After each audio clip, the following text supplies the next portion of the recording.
এই মন্দির হাজার হাজার বছর ধরে উৎসব শুধু নয়, এক তীর্থস্থান হিসেবে সমুদ্র তটিনীতে এক ধর্মীয় তরঙ্গের উন্মাদনার প্লাবন তৈরি করবেন।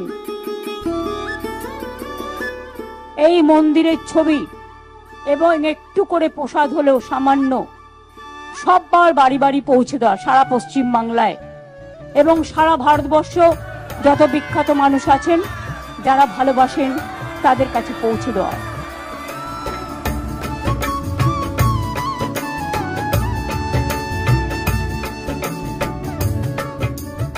আসুন নমস্কার জানিয়ে সারা বিশ্বের শান্তি প্রতিষ্ঠিত হোক।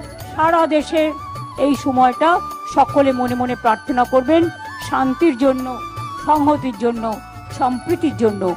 জয় জগন্নাথ।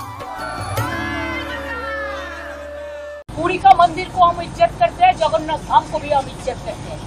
माँ काली मंदिर हिंदुस्तान में हर जगह पे है, शिव मंदिर हर जगह पे है और मंदिर हर जगह पे होता है।